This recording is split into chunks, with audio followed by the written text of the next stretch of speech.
Okay, the materials needed: red and yellow hackles, some oval silver tinsel, some dubbing material, and some white bucktail. We've already got our flat tag on here. That's flat silver tinsel. This is our oval tinsel. This is for our ribbing. We're going to tie this down the back side.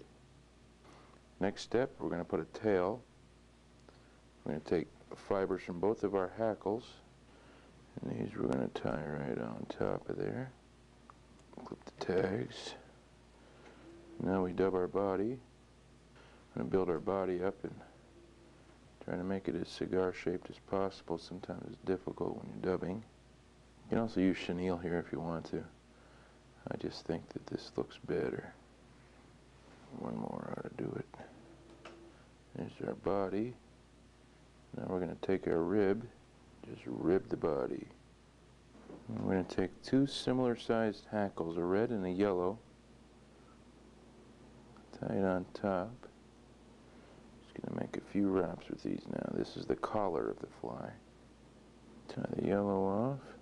We're going to take the red and we're going to wind it right in there. Here's your bucktail wing. Ooh, that looks good. Now make sure you get this wing on there good. You want to get a lot of wraps of thread and then really douse it with cement too, head cement. Put the whip finish on it. That's the Skykomish Sunrise. Oh, steelhead love 'em.